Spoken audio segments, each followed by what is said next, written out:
Welcome back to the channel. I hope everyone's looking forward to the daily uploads. And today we're going to talk about the time when I survived a stabbing and it changed my life forever. And my daughter was in the house as well.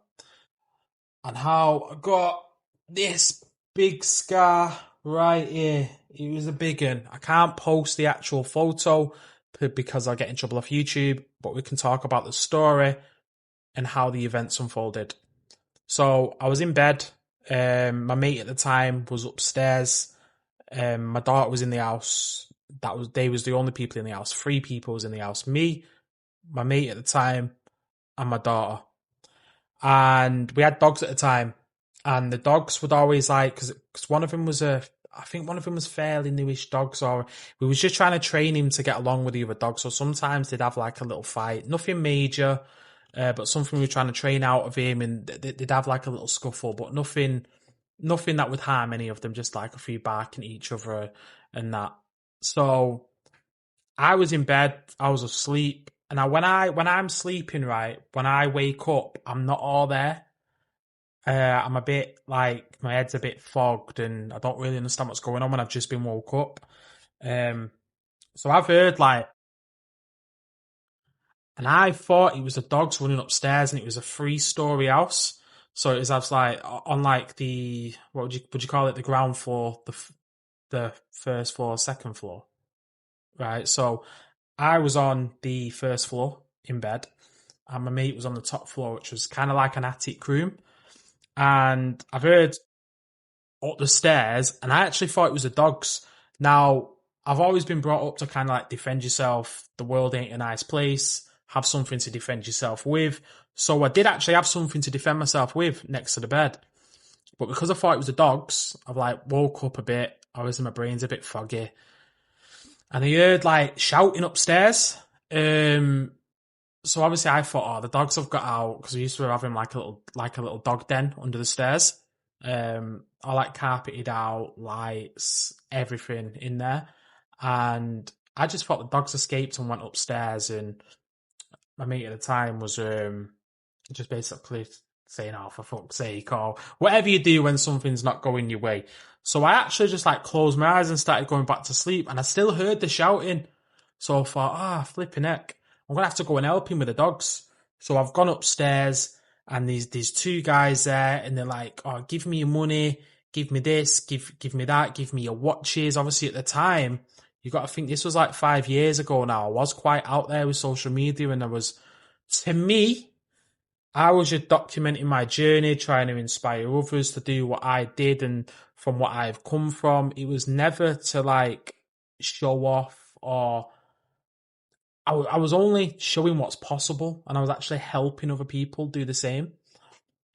So, but obviously looking back now I'm older and now I'm wiser, I can see how people could be envious of that, of me showing my lifestyle and my success. So yeah, I've gone upstairs, give me your watches, give me this, give me that, but they was asking for stuff that I don't even have. And at the time, a lot of people think it was because I was out there on social media, but it actually wasn't. Now I do have an auntie that is she's now died, obviously rest in peace. I don't want to talk bad about the dead, but she did have problems, and she would tell people that I had money under my bed, and she was possibly a bit jealous, trying to get people from where I'm from to try and rob me, and da-da-da-da-da. And I don't think she set it up, but I think the people she was talking to obviously took the information from her and tried to do something with it.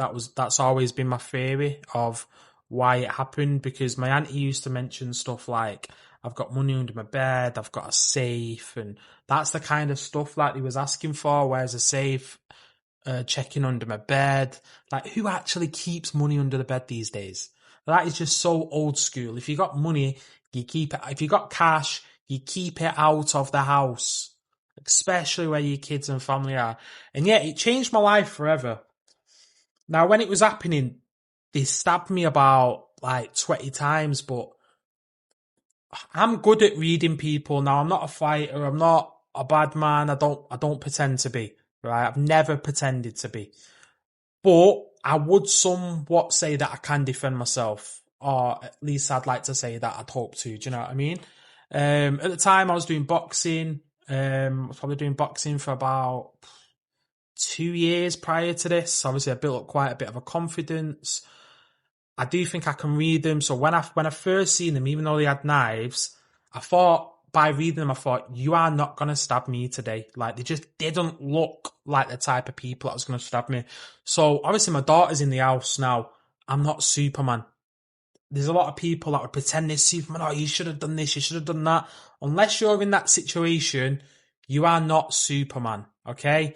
There's two knives and me. There's nothing I could have done other than I think I played it pretty good. I let the way the events unfolded.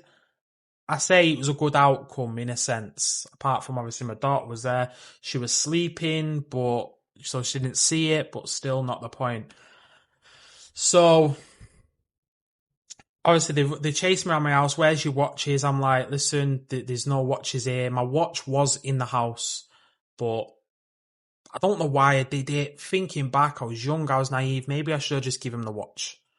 Nowadays, I don't keep watches in the house or nothing like that. I should have just given them a watch, but yeah, I'm just playing him. I've gone downstairs. I remember that I had from when I was young. I had quite a lot of my earlier days watches. You know, probably like when I was just working a job. I had some like Vivienne Westwood, some Armani, just lower end watches in a box, right? Obviously, these were looking for a Rolex. So I told them, I said, look, I've got some watches downstairs in a box, take them and get out. So they're going, right, go get them. So I've gone to the bedroom and you know how it is when you ain't cleaned up. In the wardrobe, there's loads of clothes on the floor and I know these buried underneath the clothes. So obviously I'm trying to get him and the guy's kicking me in the back and I was like, yo, look, kicking me ain't going to make me find him any faster. I'm trying to find him. So I found him, I give it him. He's gone, what did he say then? I think he still said like, where's the Rolex? And I was like, it's not here. He was like, right, I'll go look in your daughter's room. So obviously I'm getting pretty angry at this point. I'm not asked about me. Kill me. I'm not bothered. I'm not scared. I'm not bothered. But leave my family out of it. Do you know what I mean? So he said, the guy that was kicking me said to the guy, no, he was the one that said, oh, I'm going to go in your daughter's room then. We'll see if it's in there. Was it him? Yeah, it was him. And then the other guys come. Obviously, he was like the guy kicking me. He was like just a little drag along, like some smackhead looking guy. And then the other kid, he was like, nah, don't go in the daughter's room. So you know what? Even though after what they did coming into my family home, yeah, I have a little bit of respect because he left my daughter's room out of it and she was sleeping. She didn't see anything.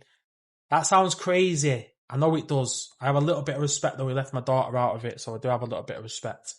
So we've gone upstairs and he's saying, oh, we want this, we want that. And I said, mate, look, you've got them watches there. I actually said, because I opened the cupboard because he's asking for stuff, said, there's 3 bottles of champagne there.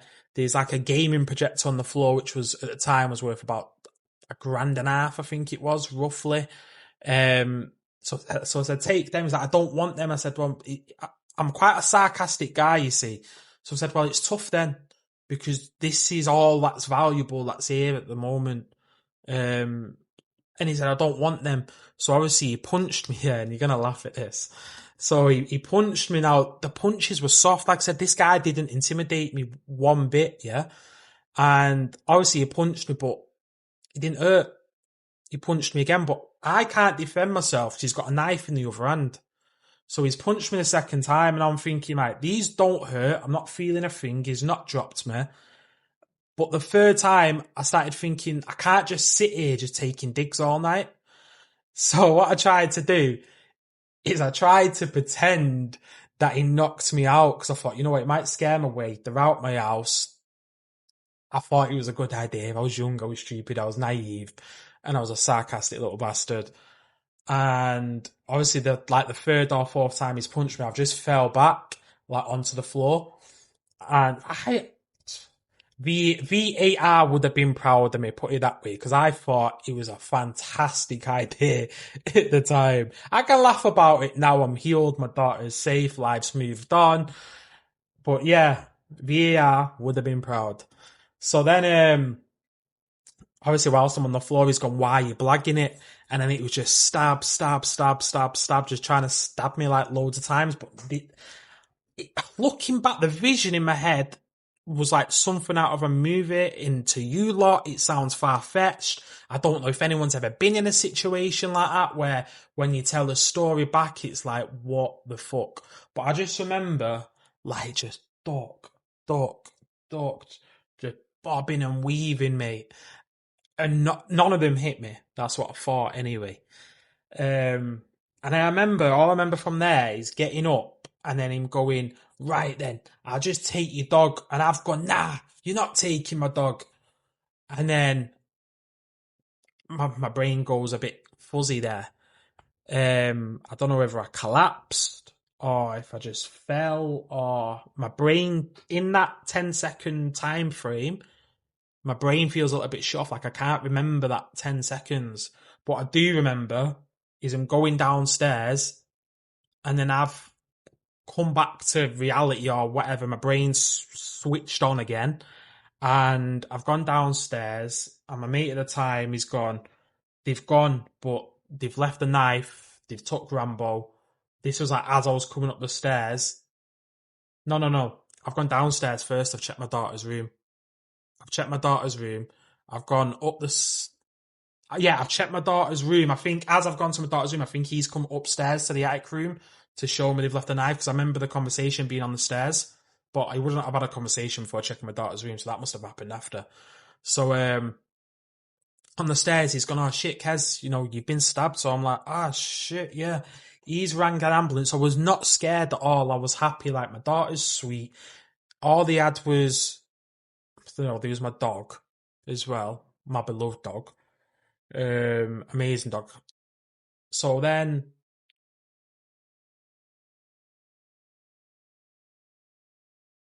he's gone. Obviously, they've took the dog, they've left the knife. Obviously, show me the knife. I don't know how they've dropped one of the knives. Must have been in panic or something like that. But yeah, they left one of the knives, and he rang an ambulance. Obviously, the police automatically come with an ambulance, but he put the phone to me. I remember being upstairs on we had like a little sofa bed. I'm just lying down. He said, "Yo, lie down." I think he wrapped like a dressing gown around my arm, tightened it to keep a bit of pressure on. It was a big wound, to be fair. So obviously, when I've been ducking and weaving, he's obviously got me good. Like honestly, it is a big scar, to be fair, and it was like open like that big. It was open quite a lot. So obviously, I'm on the phone to ambulance. I'm not scared at this point.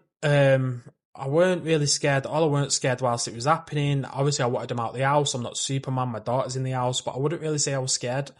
Don't know whether that's just me or whether that was adrenaline. I don't know. But at the time, I wasn't scared. And obviously, I'm on the phone to the ambulance. But whilst I'm on the phone, I'm not scared. But then I'm thinking in my head, I'm saying to the ambulance, how long are you going to be? And when you ring an ambulance, again, I don't know if anyone's ever been in this kind of situation. When you ring an ambulance, they don't tell you how long they're going to be. So in my head, I'm thinking if you're here in 5 minutes, yeah, I'm not scared. I'm going to be sweet for 5 minutes, but I've never been stabbed before. I don't really know anyone that's ever been stabbed like that or that big or, you hear about it on the news, but you never actually experience it. So I'm thinking, what do you mean you can't tell me how long you're going to be? Well, I'm actually having a conversation like I'm having a conversation with you guys. And then they're like, "Oh, your top of priority, we've dispatched a unit out to you, da. But yeah, we don't know how long we're going to be, but you are top of priority and we should be there soon." So at that point, I'm actually getting a bit scared because I'm thinking, well, what if it's like an hour and I bleed out to death? Obviously, it weren't a stabbing like that, but that kind of time, you don't really know what's going to happen. So I was a little bit scared. I was nearly going to be brown bread. So obviously, I go to the hospital. In the hospital, I think this was now about 7 o'clock in the morning, 8 o'clock in the morning. All my family turn up to obviously the hospital, make sure I'm okay. Obviously, my mum was in tears, my grandma's in tears. I was sweet. I was actually just talking like I am now to you guys, and they're going, are you okay? And they're saying I'm dealing with it too well. And I remember, because when you go to hospital, you don't just get rushed in. I went to like a private room, and obviously they came and bandaged me up, and it just started. My cousin came, and it just started squirting me blood, and then he started crying. And then I don't know what it was. I think it's because he's a man and I'm a man. When he started crying, I'm not even gonna lie, I nearly started crying in it. I don't know why. It was just like a fucking contagious cry, like, because I weren't in pain, I weren't emotional, nothing. It upset me. Like, I think that's what it is, yeah. I think that's exactly what it is. I don't care about me, but I care about my family.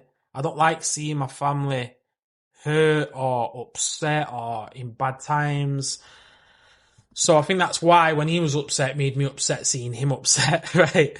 And then obviously went to like the like on a ward, and then from there obviously they put me in for I had to have an operation.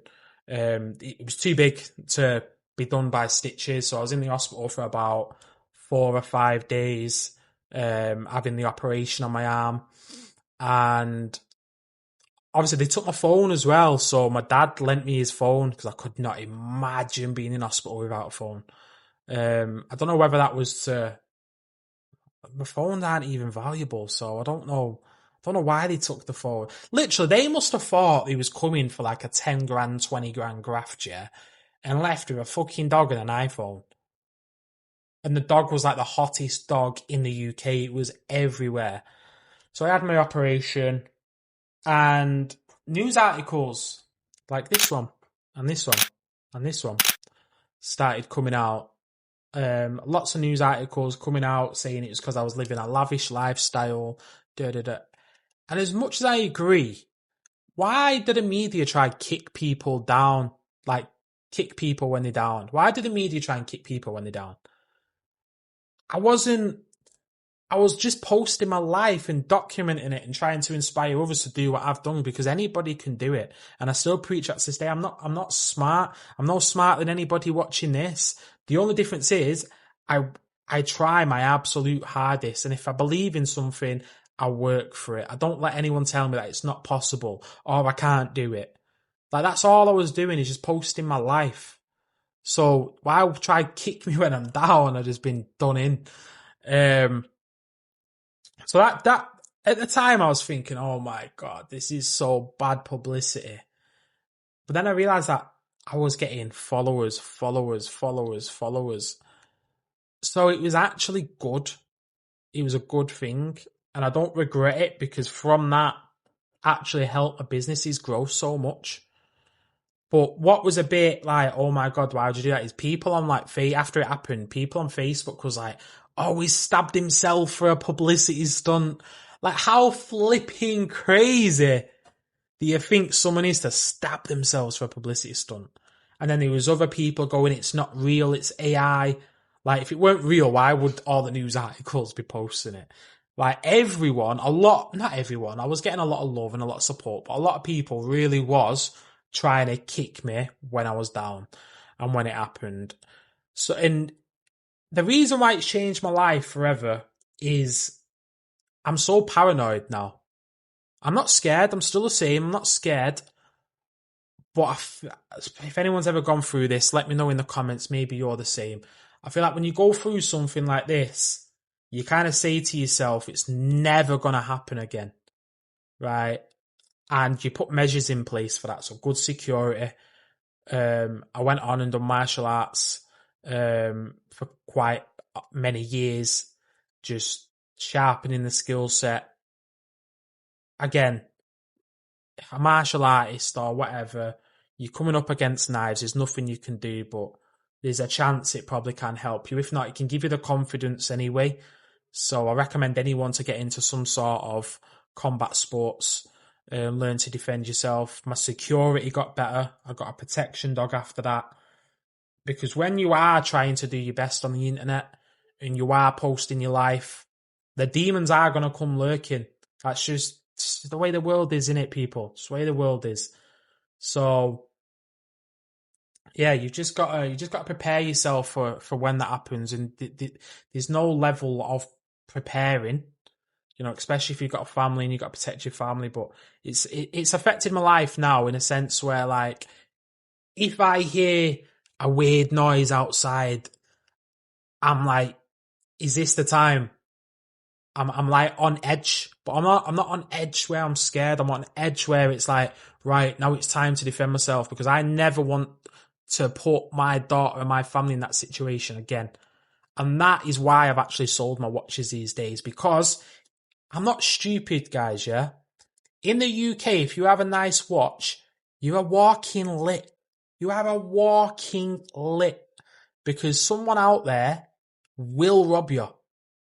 Like, you're not Superman. You can be the hardest person on your little council estate or whatever. There's someone out there that could take it if they really wanted to. All it takes is a few people and a machete, and it's gone. Your watch is gone. So I thought me having my watches is a danger to my family.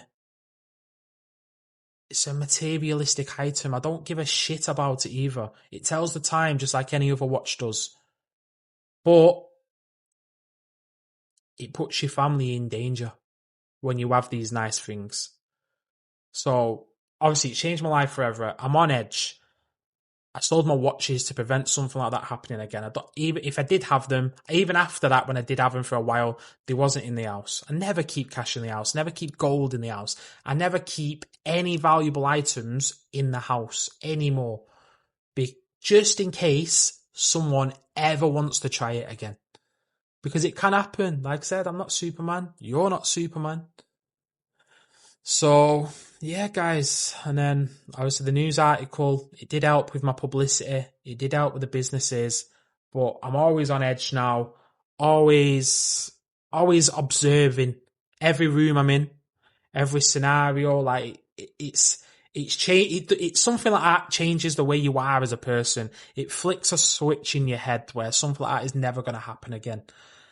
And it changed my life forever, but I don't regret it, because it's in a sense, I was young, I was naive, didn't think anything like that would happen.